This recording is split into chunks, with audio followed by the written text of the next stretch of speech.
Hey guys, welcome back to your YouTube channel again. అయితే అమ్మ వాళ్ళు మొన్న తిరుపతికి వెళ్ళినప్పుడు అక్కడ ఒక పుణ్యక్షేత్రం ఉండే అనమాట. అందులో వచ్చేసి టోటల్ అష్టాదశ శక్తిపీఠాల యొక్క అమ్మవారివి విగ్రహాలు ప్లస్ జ్యోతిర్లింగాలు 12 కూడా దాని యొక్క లింగాలు అనేది అక్కడ ప్రతిష్ఠించడం జరిగింది.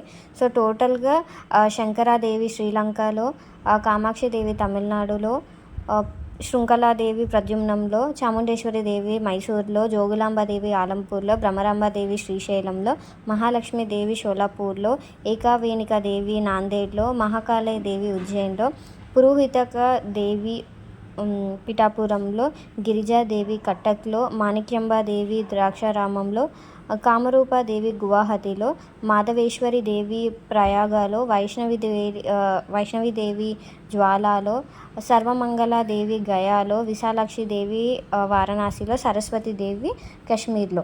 ఇవి కాకుండా 12 జ్యోతిర్లింగాలు అనగా సోమనాథ జ్యోతిర్లింగం, మహాకాళేశ్వర జ్యోతిర్లింగం, ఓంకారేశ్వర జ్యోతిర్లింగం, మల్లికార్జున జ్యోతిర్లింగం, వైద్యనాథ జ్యోతిర్లింగం, కేదార్నాథ జ్యోతిర్లింగం, నాగేశ్వర జ్యోతిర్లింగం, త్రయంబకేశ్వర జ్యోతిర్లింగం, భీమశంకర జ్యోతిర్లింగం, రామేశ్వర జ్యోతిర్లింగం, కృష్ణేశ్వర జ్యోతిర్లింగం, కాశీ విశ్వనాథ జ్యోతిర్లింగం.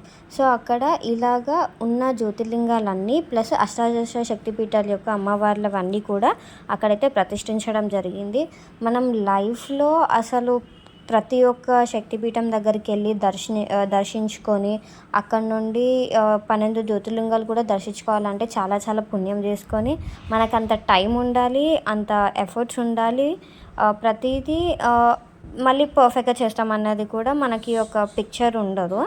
సో ఇప్పుడు ఇక్కడ తిరుపతిలో ఉన్న ఒక టెంపుల్లో అయితే ప్రతి ఒక్క అమ్మవారి విగ్రహాలు అక్కడ ప్రతిష్ఠించడం జరిగింది. ప్రతి ఒక్క జ్యోతిర్లింగాలు కూడా అక్కడ ప్రతిష్ఠించడం అయితే జరిగింది. మనకి ఇది చాలా మహాభాగ్యం అనుకోవాలి, ప్రతి ఒక్క అమ్మవారిని లైవ్గా దర్శనం చేసుకోవడం.